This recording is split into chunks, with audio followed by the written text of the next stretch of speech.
नमस्कार, मी doctor Sonali Malgaonkar, IVF consultant, progenesis fertility centre, Nashik. आज आपण महिलांमध्ये इन्फर्टिलिटीची काय कारणं असतात ते बघणार आहोत. जर 1 वर्ष रेग्युलर इंटरकोर्स करून पण जर प्रेग्नन्सी राहत नसेल तर त्याला इन्फर्टिलिटी असं आपण म्हणतो.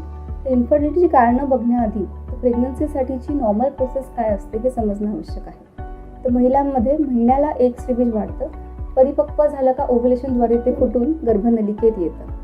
गर्भनलिका ॲम्प्युलरी पार्टमध्ये हे स्त्रीबीज वाहून येतात. जेव्हा पण रिलेशन्स होतात तेव्हा शुक्राणू वर स्त्रीबीजाला नळीमध्येच फर्टिलाइज करतात. असा जो गर्भ तो अस्तरात ढकलला जातो आणि तिकडे तो रुजतो आणि त्याला आपण प्रेग्नन्सी राहिली असं म्हणतो. तर ओव्युलेशन, फर्टिलायझेशन आणि इम्प्लांटेशन या की प्रोसेसमधला कुठलाही बिघाड इन्फर्टिलिटीसाठी कारणीभूत ठरतो. तर अंडाशयाच्या किंवा ओव्युलेशनच्या समस्या हे महिलांमधलं सगळ्यात महत्त्वाचं कारण आहे प्रेग्नन्सी न राहण्याचं. समजा पॉलिसिस्टिक ओव्हरी असेल, स्त्रीबीज महिन्याला वाढत फुटत नसेल, स्त्रीबीजांची संख्या खूप कमी झालेली असेल किंवा प्रिमॅच्युअरली मेनोपॉज आला असेल, पाळी जर गेली असेल तर प्रेग्नन्सी राहू शकत नाही. अंडाशयाची काही सर्जरी झाली असेल, अंडाशय काढलं गेलं असेल किंवा कॅन्सरसाठी किमो किंवा रेडिएशन झालं असेल तर प्रेग्नन्सी राहत नाही. काही सिस्टमिक कंडिशन जसं की थायरॉइड किंवा प्रोलॅक्टिनचा इम्बॅलन्स झाला असेल, अतिलठ्ठपणामुळे ओव्युलेशनच्या समस्या निर्माण होऊ शकतात आणि त्यामुळेच प्रेग्नन्सी राहू शकत नाही.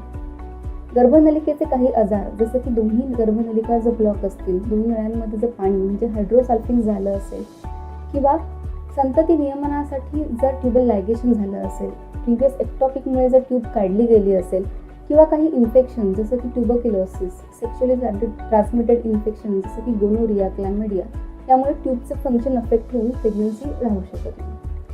प्रेग्नन्सी न राहण्याचं कारण गर्भाशयात पण असू शकतं. समजा गर्भाशयाला काही सूज असेल, ॲडिनोमायसिस असेल, फायब्रॉइडच्या गाठी असतील किंवा पॉलिप्स असेल किंवा काही जन्मजात विकृती गर्भाशयात असतील. समजा गर्भाशय ॲब्सेंट असेल, हायपोप्लास्टिक म्हणजे अंडर डेव्हलप्ड असेल किंवा बायकॉग्नोएट सेप्टेड युट्रस असेल किंवा काही सर्जरीमुळे गर्भाशय जर काढलं गेलं असेल किंवा गर्भाशयाचं अस्तर चिकटलं असेल, काही ॲशरमन सिंड्रोममुळे, ट्युबरक्युलस इन्फेक्शनमुळे जर अस्तर चिकटलं असेल तर प्रेग्नन्सी राहू शकत नाही. शिवाय काही पेरिटोनियल फॅक्टर्स जसं की प्रिव्हियस काही ॲब्डॉमिनल किंवा पेल्विक सर्जरीमुळे ॲडेशन झाले असतील, एंडोमेट्रियोसिस असेल तर प्रेग्नन्सी नाही राहत. तर कुठल्याही फर्टिलिटी ट्रीटमेंटच्या आधी आपल्यामध्ये प्रेग्नन्सी न राहण्याचं काय कारण आहे हे इन्व्हेस्टिगेशनद्वारे शोधणं हे खूप महत्त्वाचं आहे.